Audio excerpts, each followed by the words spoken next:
I was in Israel with a group of our community who traveled to Israel to learn about Israel and so forth. And we were with a group of teens who were about to go into the Army, and they spend summer camp doing that and preparing themselves. And we were watching a video, and somebody got a call from the U.S., and everybody has their story, but we turned on the TV and actually saw the second plane going to the second tower. And it was, I spent the rest of the day trying to call Mindy on the phone, whose cell phone didn't work in the hospital where she was at because her close friend was receiving chemo, and she was with her friend.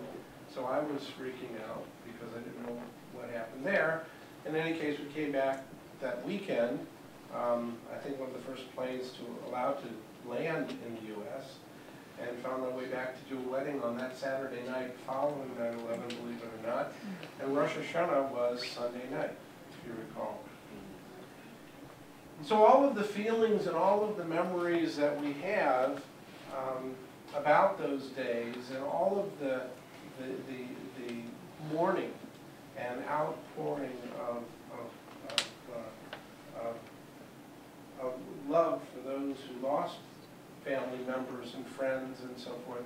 And there was someone on our trip who lost someone who was in the tower, one of the towers, and has come to me thinking a long time about how to commemorate the day and how to commemorate, you know, what do you do?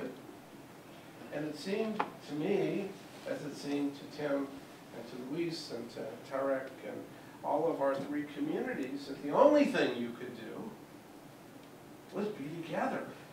Right. It was not to hate one another and not to draw apart from one another, but to join together against extremism, extremism of any kind, within the Jewish community, within any community.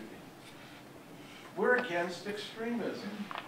And we have a lot more in common than we would seem to think. And while in a month from now or so, sermons are working, so don't worry.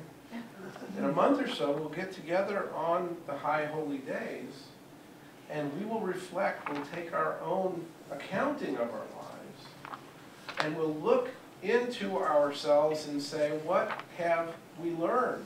How have we grown because of that? And I hope that our answer, as is the mosque answer and their congregation, as is the church's answer, is that we need to grow together, not apart. And so I want to share with you some some interesting thoughts about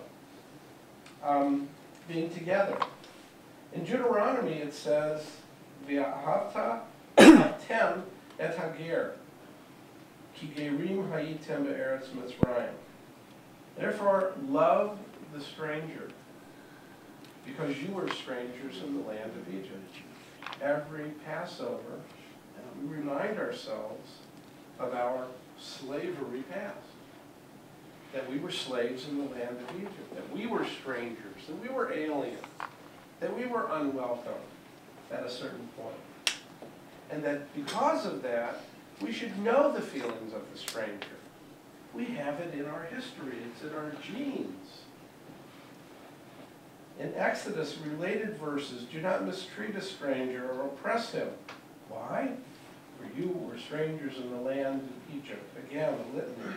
In Leviticus, the stranger living with you must be treated as one of your native born. Love him as yourself. Why? For you were strangers in the land of Egypt. And then it says, I am the Lord your God. And in Deuteronomy, do not abhor an Edomite, for he is your brother. Do not abhor an Egyptian, because you lived as a stranger in his country. A colleague talked about what happened on Mount Sinai, and how is it possible that 600,000 people were at Mount Sinai. All of our great-great-great-great-great-great-great-grandparents were there. They stood at the foot of Mount Sinai, and one voice addressed an entire people. Yet every individual was convinced that that voice was speaking to him or her. Every single individual. Now, how could that happen? Well, if you look at the situation going through the wilderness, the manna that God provided, according to the story, to the Israelites, could taste like anything you wanted. Whatever you desired, that's what the manna tasted like. Okay? Okay? So that they wouldn't get bored of eating, oh, here we go again, manna, right? They taste like everything. And according to their capacity, the young, the old, the sick, the healthy, so too with the voice of God. The voice is heard according to the power of each individual.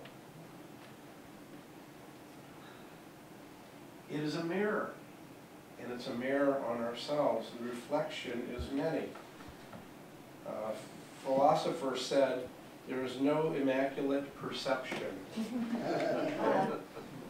The three Hebrew words, v'ahavta l'reacha kamocha, love your neighbor as yourself.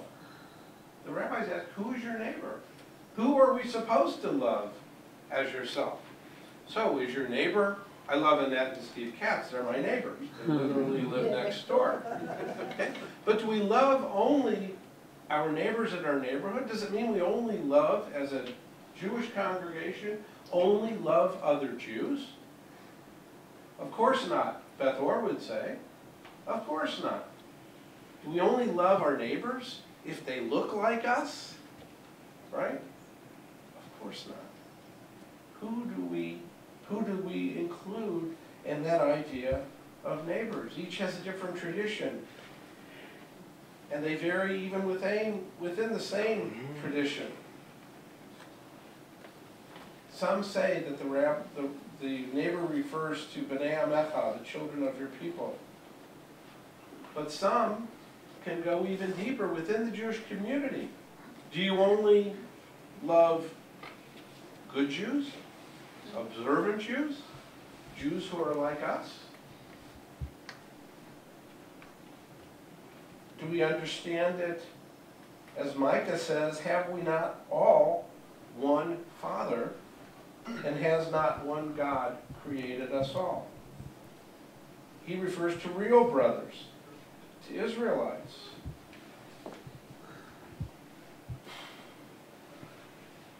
We have a common parent according to our tradition, and I think according to all of our traditions, and that common parent is Adam. Adam was neither Jew, nor Christian, nor Muslim. By the way, either was Noah. Okay? Adam derives from the word Adamah. What does Adamah mean, our Hebrew scholars? Earth. Earth. Okay? And the rabbis ask, what kind of earth was Adam created from? And they answered, there was black soil, there was white soil, there was yellow soil, there was red soil. So who is your neighbor? It's a combination of all of that. We are one. We are one. The Talmudic observation notes the love of the stranger appears in the Bible, the Hebrew Bible, 36 times. And one of the things that the Imam taught me is that Muhammad's name, it only appears 4 times. What name appears 136 times, do you think? You guys know. Abraham's, right, okay? And Jesus or Christ, either of those 2 names appear 36 times. I think it was Moses. What's that? It's Moses, sir. It's Moses that appears 100 and so many. I'm sorry. That's okay. It's Moses, you're right. Oh, I already flunked my It's getting course. late now. You're right. It was Moses. Thank you. Now now you know what Beth Orr is like. You interrupt the rabbi. That's perfect. That is how we do this. Sorry. No, that was perfect. That's exactly what we do. Believe me, if you weren't here, it would be much worse. So thank you. Right. In the Quran. Okay? So love your neighbor as yourself. What we're discussing here is not academic.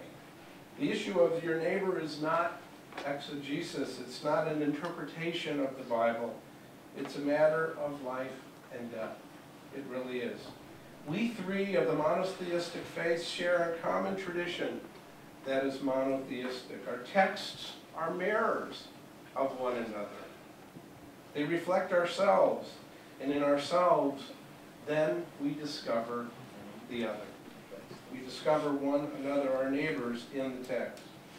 We may not have a catechism in common, but we have tears in common. We may not have dogmas in common, but we have fears in common. We may not have sacraments in common, but we have children in common. And we must scrape beneath the dogma and doctrine of each of our faiths to discover one again, to discover the one that is myself and is you all. If I can learn to love myself, I can learn to love you. So religion cannot live by quotation alone. The text isn't a Xerox machine, it has a soul and a moral context. We live in a very, very broken world. And the only way that we will all together have an opportunity to heal that broken world is by doing it together. Let's do that together. May this only be the start. Amen. Amen.